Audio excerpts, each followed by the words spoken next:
Bonjour et bienvenue sur cette vidéo dans laquelle je vais vous expliquer comment déployer votre application Django sur Heroku de la plus simple des manières.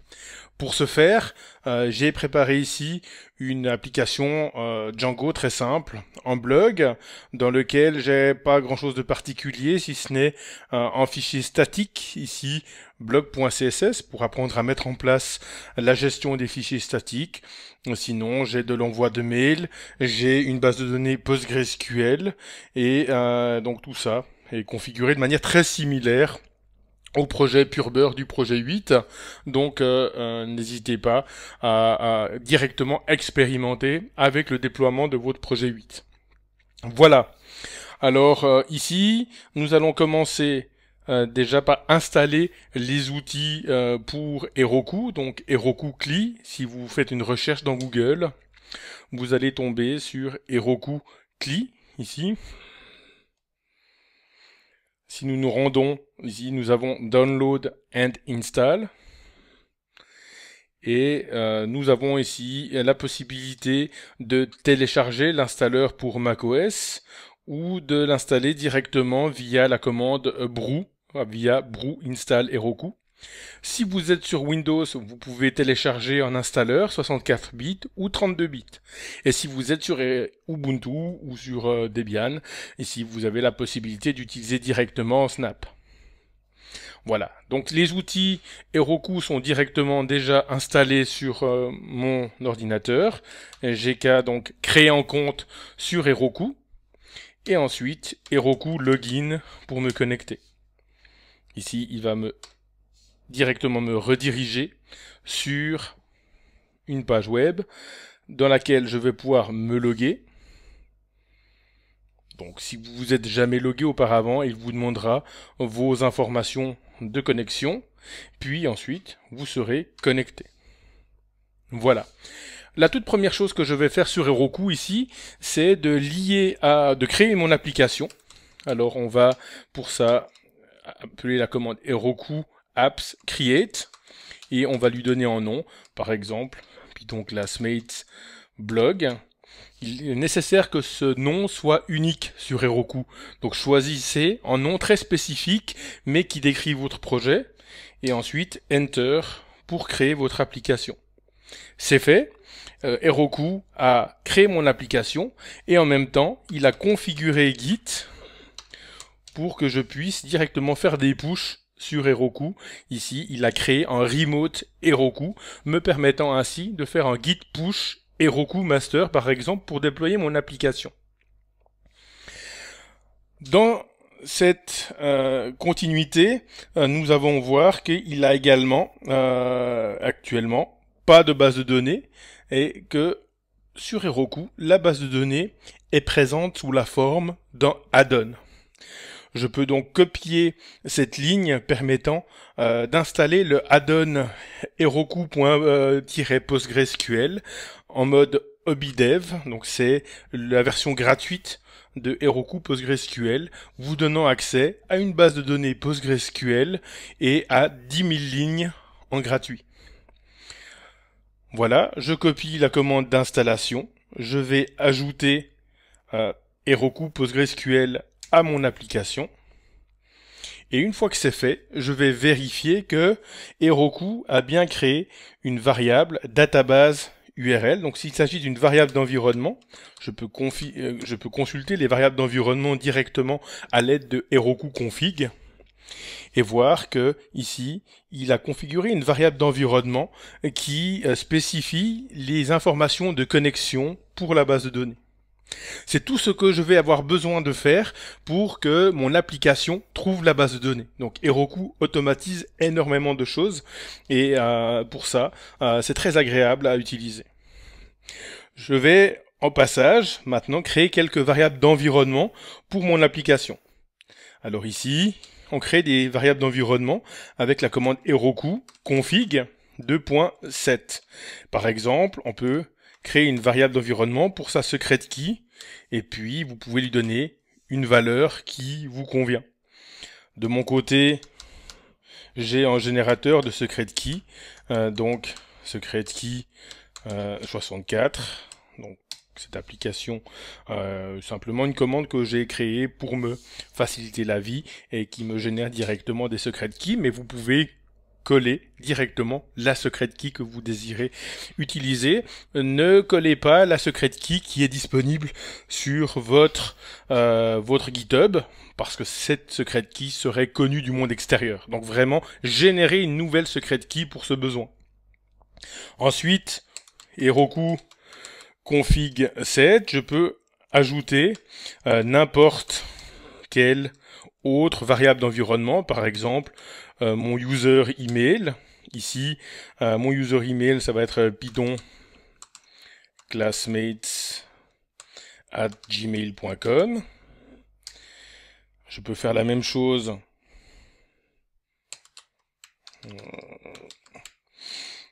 pour le mot de passe, puisque j'envoie les emails ici avec Gmail. Donc ici, hop, Python classmate.pass.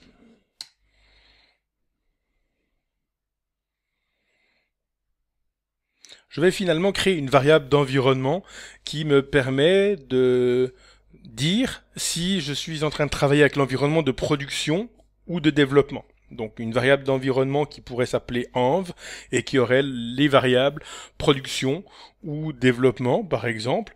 De nouveau, Heroku config set env égale, et ici on va lui donner la valeur production. Voilà, nous en avons fini avec les variables d'environnement. Nous allons maintenant nous rendre dans le fichier de configuration de notre application. Alors chez moi, c'est dans le répertoire config et le fichier settings.py. Et pour cela, je vais d'abord vouloir importer un paquet qui est spécifique à Heroku, qui s'appelle Django Heroku, et que je vais devoir installer sur mon ordinateur. Donc, installons-le. Pip-env install Django-Heroku.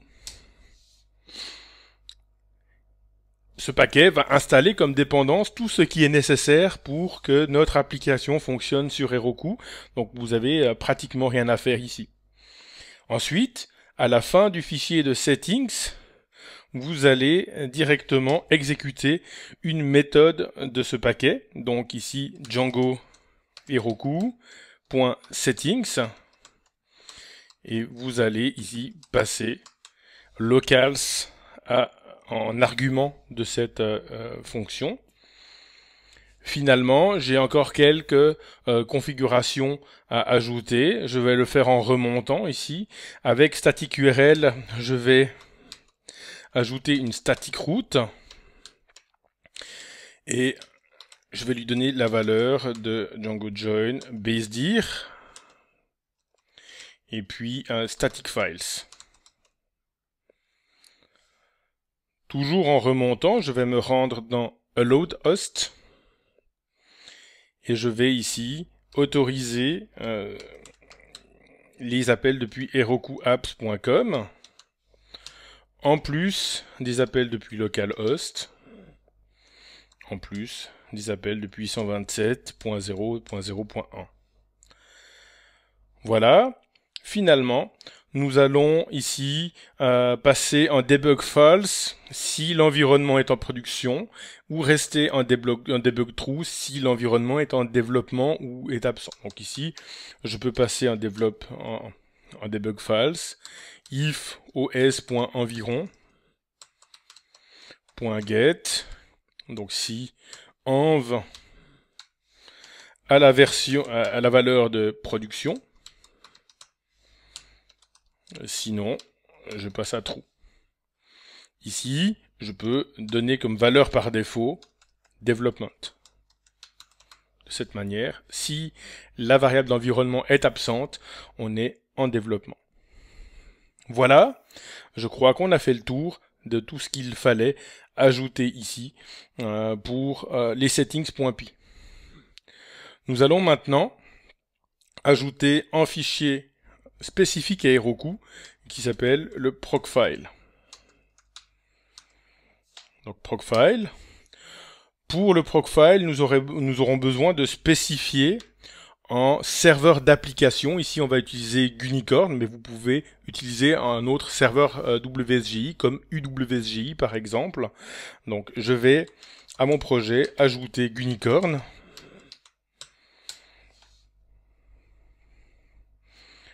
Ensuite de quoi, nous allons écrire web : puis la commande de lancement, à savoir chez moi Gunicorn, et ensuite espace, et le chemin vers le fichier wsgi.py, donc c'est config.wsgi chez moi, config.wsgi, ensuite file, log file, et tiret pour rediriger toutes les erreurs vers la sortie standard. Voilà, je sauve. J'ai bien installé Unicorn. Je jette un coup d'œil dans mon bib file.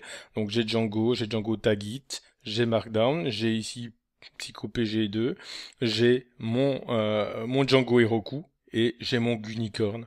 Je vais pouvoir maintenant faire un commit. Donc git add, git status. Ici tout est bon. Git commit et prepared for deployment. Et finalement en git push Heroku master.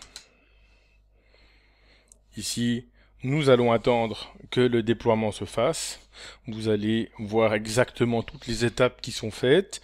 Nous avons configuré correctement l'application pour que les statiques soient trouvées correctement et puissent être collectées par la commande python-manage.py statique. C'est l'étape critique de manière générale, donc suivez bien le déroulement de cette commande et on verra si les statiques sont collectées correctement.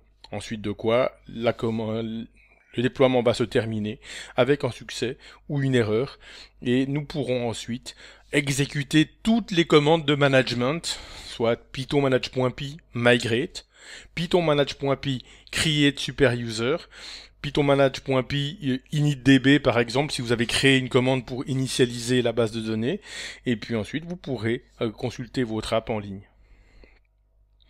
Voilà, on voit que les statiques se sont bien déroulés, il a collecté tous les statiques du site d'administration plus le statique constitué par le fichier CSS. Nous attendons qu'il termine et puis nous pourrons lancer les commandes. Voilà, donc succès à ce niveau-là. Je vais maintenant appeler Heroku run bash pour exécuter en terminal sur le serveur. À partir de là, je vais pouvoir lancer mes commandes d'administration habituelles, comme python-manage.py migrate. Pas de make migrations sur le serveur, juste en migrate. Ici, ma base de données a été configurée toute seule par Django Heroku. Je vois que les migrations se passent tout à fait bien.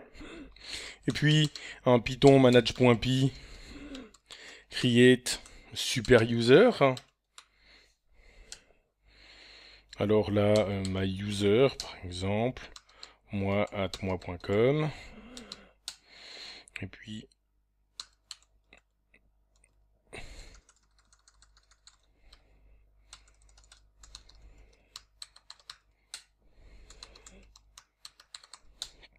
voilà. Et puis finalement, python manage.py. Et puis, j'ai une commande qui s'appelle, par exemple, init db qui me permet d'initialiser ma base de données. Voilà, et puis je crois qu'on est bon, donc à partir de là, on peut quitter cette invite de commande et puis tester notre app avec Heroku Open. Et on voit que notre blog a été déployé, que l'article de Python Classmates sur les tests unitaires a été également déployé. Donc ici, nous avons quelque chose de fonctionnel et un site qui est parfaitement utilisable. Si vous suivez exactement ces étapes, le déploiement se passera pour le mieux, avec le moins de modifications possibles à la configuration, et vous devriez du premier coup avoir un succès. J'espère que cette vidéo pourra vous aider, et n'hésitez pas à poser des questions sur les canaux qui vont bien. Au revoir et à tout bientôt.